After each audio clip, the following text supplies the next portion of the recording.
أعوذ بالله من الشيطان الرجيم بسم الله الرحمن الرحيم يا أيها الذين آمنوا إن جاءكم فاسق بنبأ فتبينوا أن تصيبوا قوما بجهالة فتصبحوا على ما فعلتم نادمين واعلموا أن فيكم رسول الله لو يطيعكم في كثير من الأمر لعنتم ولكن الله حبب إليكم الإيمان وزينه في قلوبكم وكره إليكم الكفر والفسوق والعصيان أولئك هم الراشدون فضلا من الله ونعمة والله عليم حكيم صدق الله العظيم. محترم دوستو اور عزیزوں، سورہ حجرات کی تفسیر چل رہی ہے. آیت نمبر 6 میں اللہ رب العزت ایک بہت ہی اہم بات کا حکم ارشاد فرما رہے ہیں. یا ایھا الذین آمنوا ان جاءکم فاسق، کہ ایمان والو اگر تمہارے پاس کوئی فاسق آدمی کوئی خبر لے کر آئے، فتبینوا، تو تم اس کی تحقیق کر لو. کیوں؟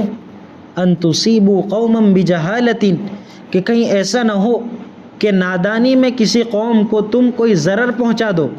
فتصبحوا علی ما فعلتم نادمین، اور تم اپنے کیے پر پچھتانے لگو.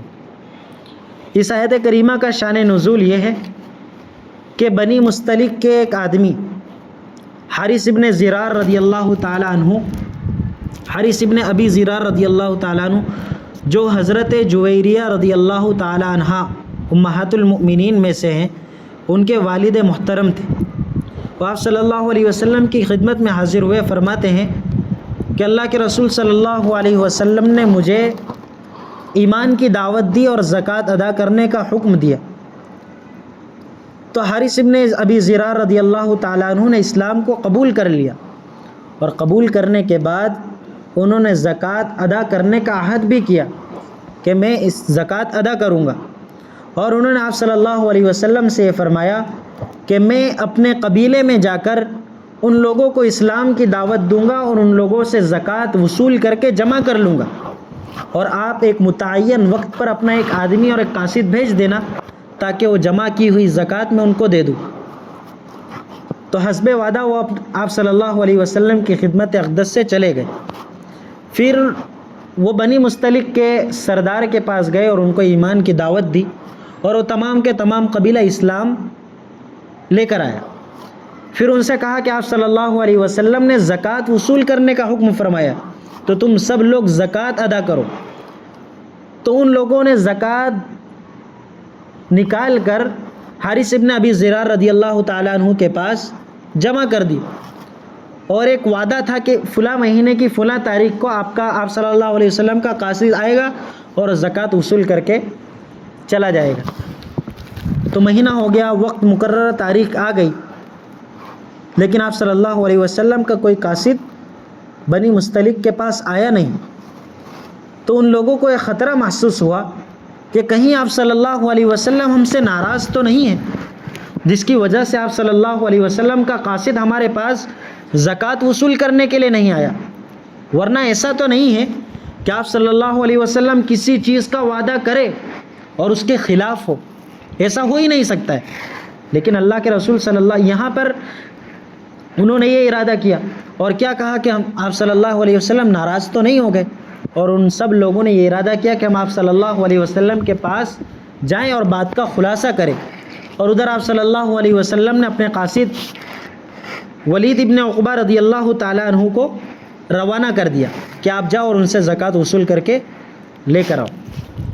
ولید ابن عقبہ رضی اللہ تعالیٰ عنہ راستے پر چلے اور جب ان کے قبیلے کے پاس پہنچے تو حارث ابن زرار رضی اللہ تعالیٰ عنہ اور ان کے قبائل کے لوگ استقبال کے لیے باہر نکلے، اور یہ بھی ان کو دریافت کرنا تھا کہ کہیں آپ صلی اللہ علیہ وسلم ناراض تو نہیں ہیں.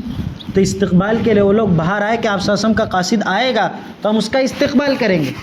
تو وہ لوگ باہر استقبال کے لیے کھڑے ہو گئے. یہاں پر ولید بن عقبہ رضی اللہ تعالیٰ عنہ کو یہ اندیشہ ہوا کہ بنی مستلق سے میری پرانی دشمنی ہے، کہ کہیں ایسا نہ ہو کہ میں ان کے پاس جاؤں اور مجھے نقصان پہنچا دے. تو دور سے انہوں نے دیکھا کہ وہ لوگ آ رہے ہیں.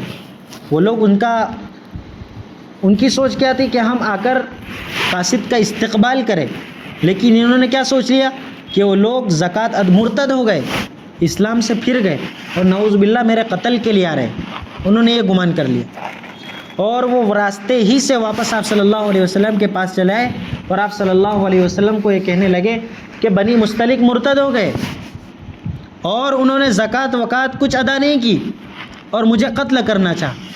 یہ خبر آ کے انہوں نے آپ صلی اللہ علیہ وسلم کو دے دی. تو آپ صلی اللہ علیہ وسلم نے تحقیق کے لیے خالد ابن ولید رضی اللہ تعالیٰ عنہ کی سرکردگی میں ایک دستہ روانہ فرمایا کہ تم جاؤ اور تحقیق کرو کیا واقعی یہ لوگ مرتد ہوئے ہیں اور اسلام سے پھر چکے ہیں اور زکوٰۃ ادا نہیں کر رہے ہیں اور ان کے قتل کا ارادہ کیا ہے.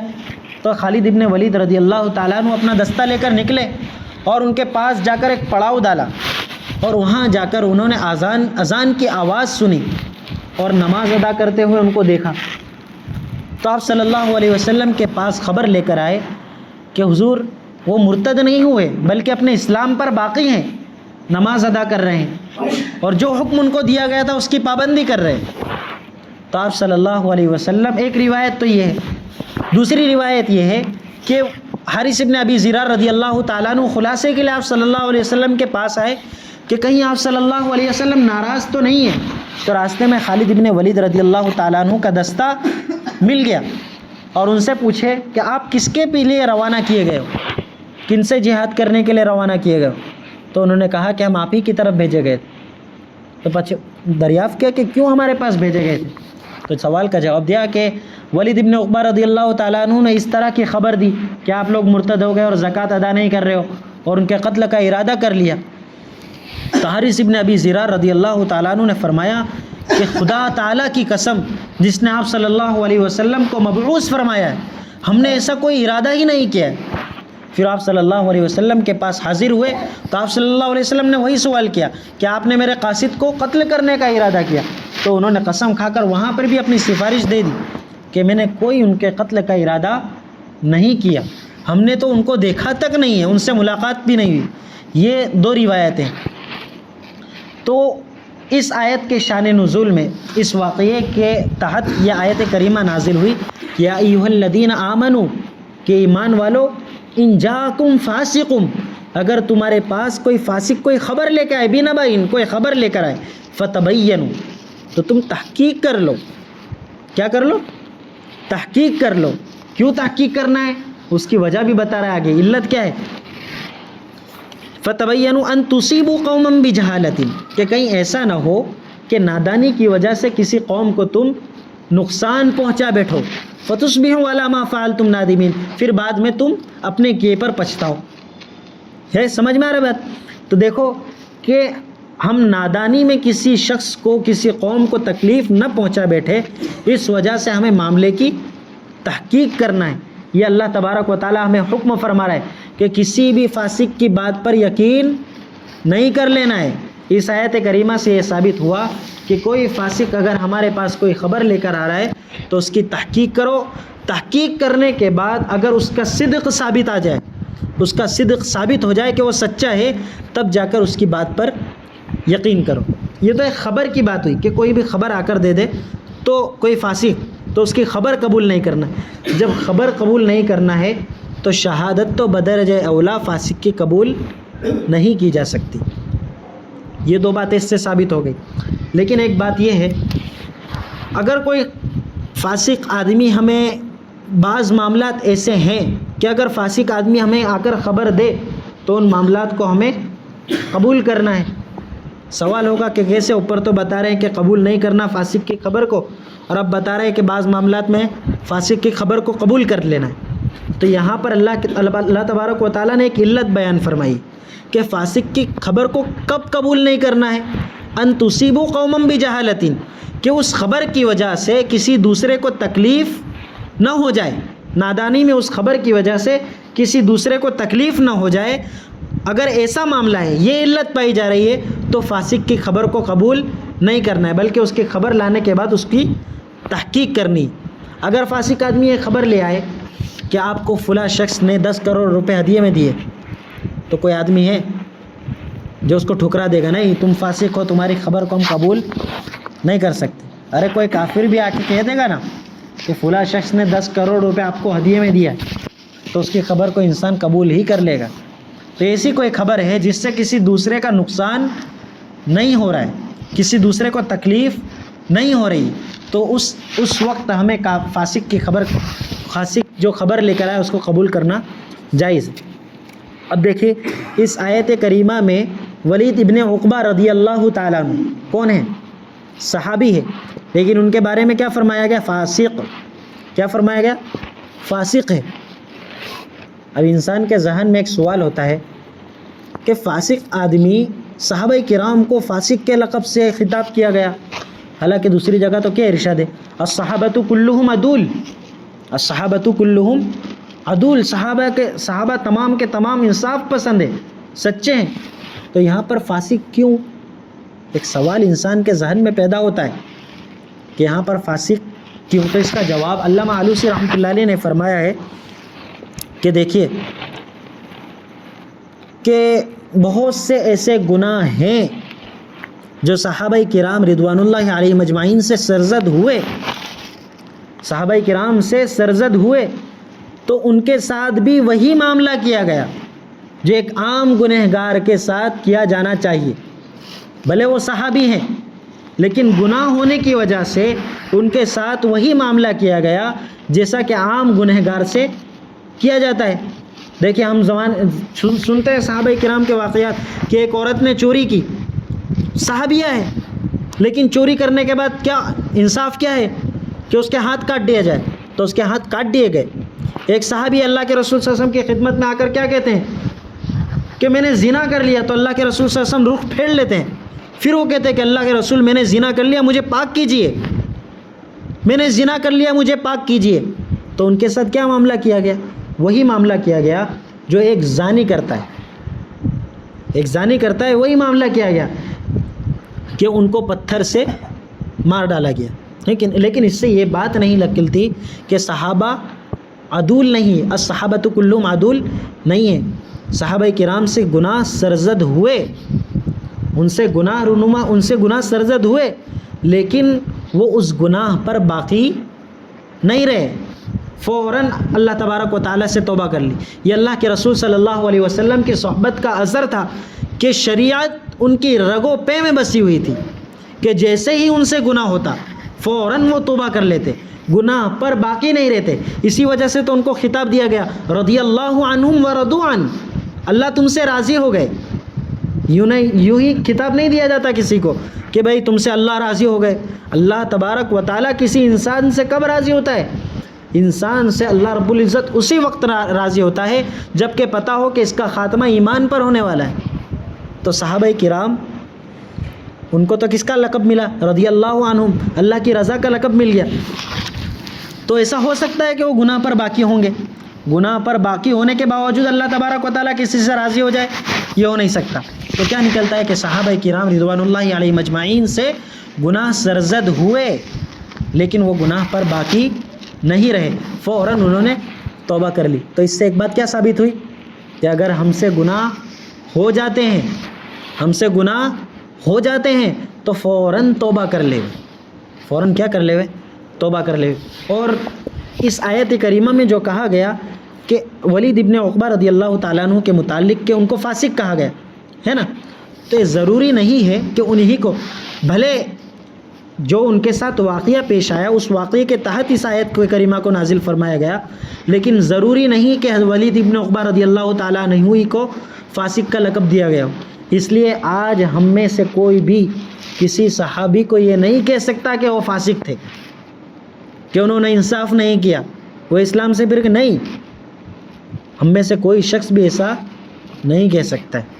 اس لیے کہ صحابہ کرام رضوان اللہ علیہم اجمعین نے جو قربانیاں دی ہے جہاد میں، ان کے اوپر جو غبار اڑا ہے وہ غبار کا مقابلہ بھی ہم نہیں کر سکتے۔ صحابہ کرام کا مرتبہ تو وہ تھا، اس لیے ہمارے لیے یہ مناسب نہیں ہے کہ ہم کسی صحابی کو فاسق کہیں یا کافر کہیں، اس سے یہ بات ثابت ہو گئی۔ اب دیکھیے آگے اللہ تبارک و تعالیٰ کیا فرماتے ہیں، وَاعْلَمُوا أَنَّ فِيكُمْ رَسُولَ اللَّهِ، کیا ہے وَاعْلَمُوا أَنَّ فِيكُمْ رَسُولَ اللَّهِ، کہ ایمان والو خوب جان لو کہ تمہارے درمیان رسول اللہ صلی اللہ علیہ وسلم موجود ہے۔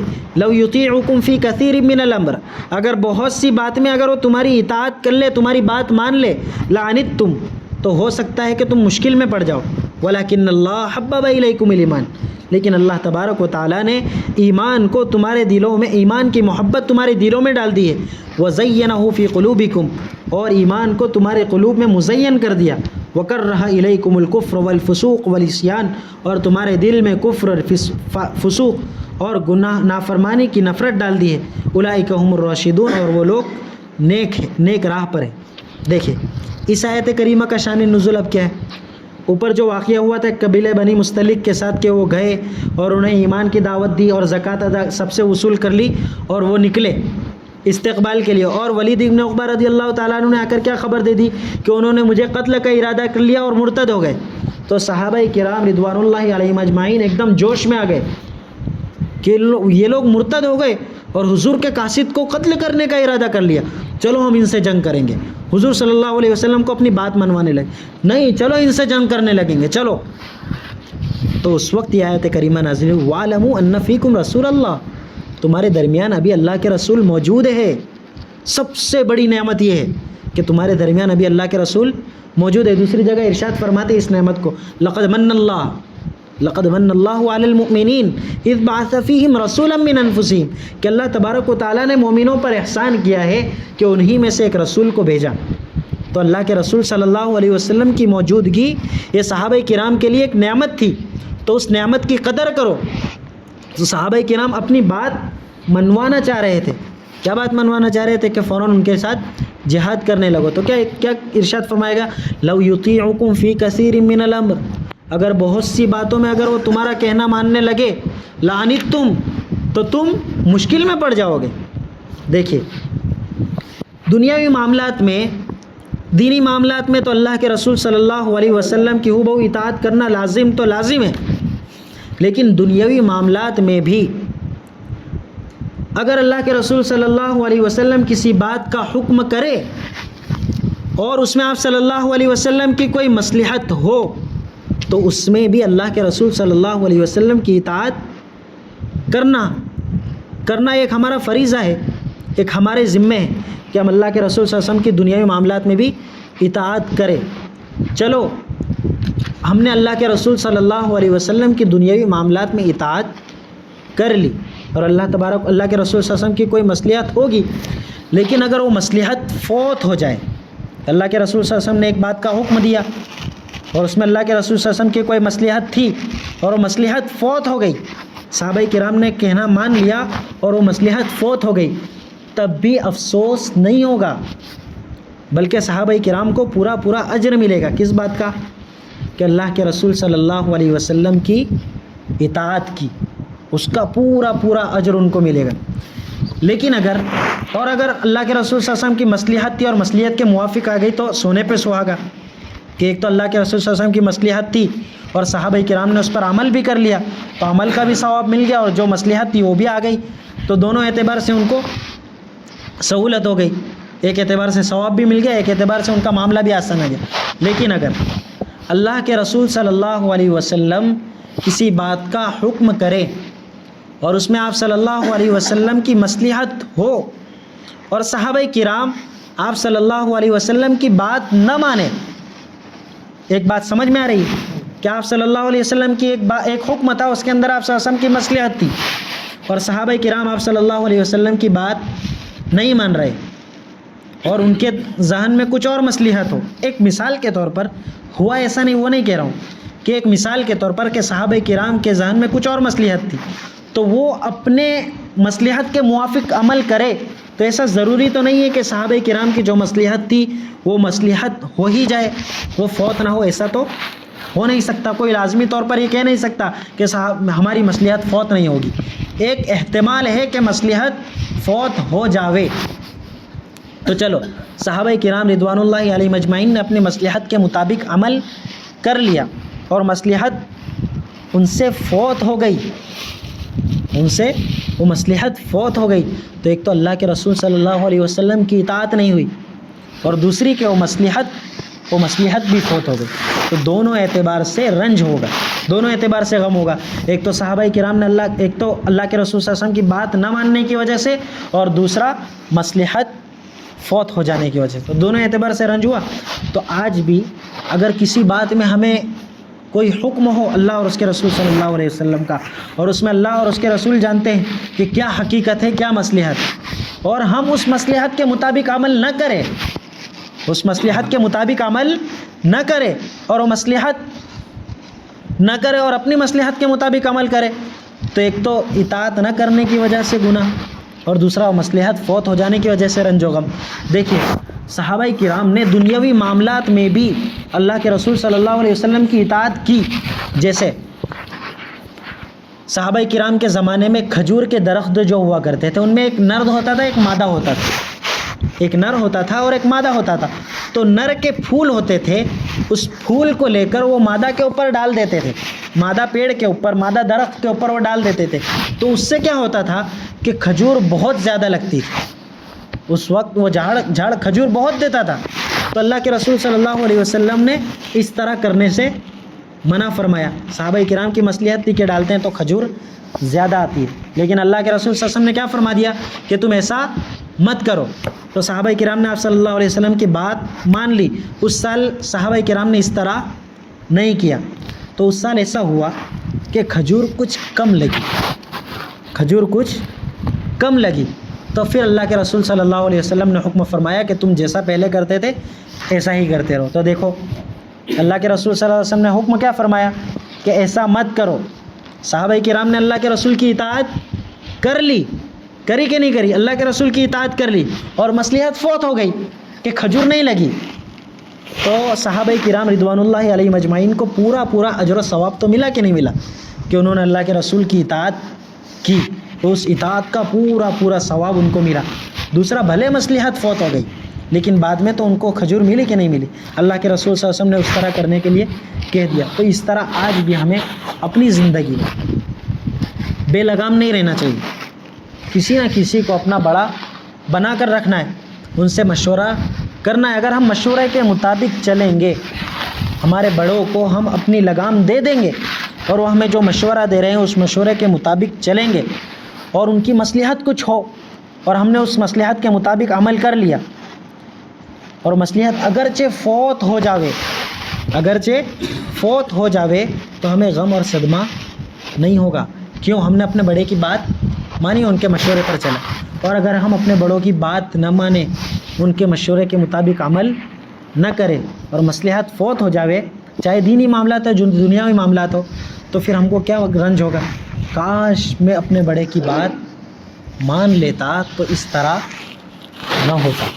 تو ہمارے لیے آج بھی ایسا ضروری ہے کہ ہم کسی اللہ والوں کے ساتھ، اللہ والوں کی صحبت کو اختیار کریں، اپنی لگام ان کے ہاتھوں میں دے دیں کہ ہم جو کچھ بھی کریں گے آپ کے مشورے سے کریں گے، آپ سے پوچھ کر کریں گے، چاہے دنیاوی معاملات ہو، کاروبار ہو، نوکری ہو، جاب ہو، کچھ بھی ہو، چاہے دینی معاملات ہو، عبادت میں نماز، روزہ، زکوٰۃ، حج، کچھ بھی ہو، تو ہم اپنے بڑوں سے مشورہ کر کے وہ تمام کے تمام معاملات کریں، تو ہمیں بھی انشاءاللہ تبارک و تعالیٰ فائدہ ہوگا۔ دیکھیے پھر اللہ تبارک و تعالیٰ صحابہ کرام رضوان اللہ علیہ مجمعین کی صفت بیان فرما رہے۔ کیا صفت بیان فرما رہے؟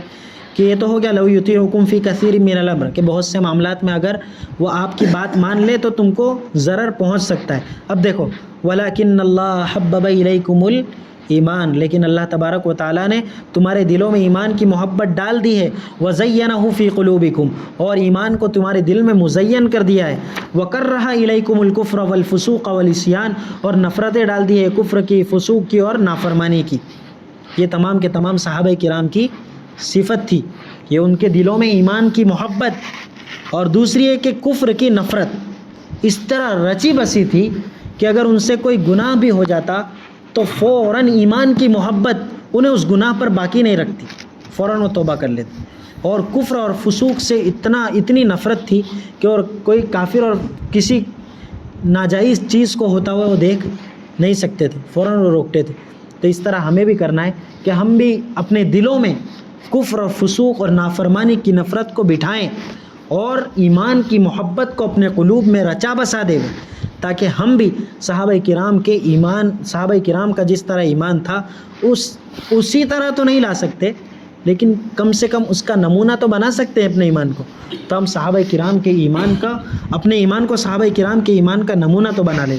دیکھیے پھر فرماتے اولئک هم الراشدون کہ یہ وہی لوگ ہیں جو نیک راہ پر ہیں.